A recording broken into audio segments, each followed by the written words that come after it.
দোহালেই IPL শুরু। প্রথম ম্যাচে মুখোমুখি হতে চলেছে কেকেআর বনাম আরসিবি। আইপিএলের ইতিহাসে ৩৪ বার একে অপরের মুখোমুখি হয়েছে এই দুটি দল। তবে এর মধ্যে কেকেআরের জয়ের সংখ্যা আরসিবির চেয়ে বেশি। ৩৪ বারের মধ্যে ২০ বার জয় পেয়েছে কেকেআর এবং আরসিবি জয় পেয়েছে ১৪ বার। নাইট রাইডার্সের বিরুদ্ধে আরসিবির সর্বোচ্চ স্কোর ২২১, অন্যদিকে সবচেয়ে কম রান ৪৯ এবং আরসিবির বিরুদ্ধে কেকেআরের সর্বোচ্চ স্কোর ২২২ এবং সবচেয়ে কম রান ৮৪।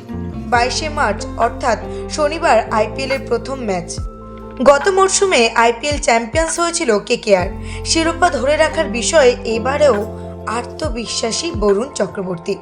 আগের মরশুমে কেকেআরের দলের হয়ে দারুণ পারফরমেন্স করেছিলেন বরুণ এবং বলা যেতে পারে কেকেআর দলের স্পিন আক্রমণের অন্যতম ভরসা তিনি। বিগত বেশ কয়েক বছর ধরে কেকেআরের স্পিন আক্রমণকে নেতৃত্ব দিয়ে আসছে বরুণ। বর্তমানে ভারতীয় দলের স্পিন বিভাগের অন্যতম তারকা বরুণ চক্রবর্তী। আইপিএলের মঞ্চ থেকেই ভারতীয় দলে সুযোগ করে নিয়েছিলেন তিনি। গত মরশুমে আইপিএলে চ্যাম্পিয়ন্স হয়েছিল কেকেআর দল।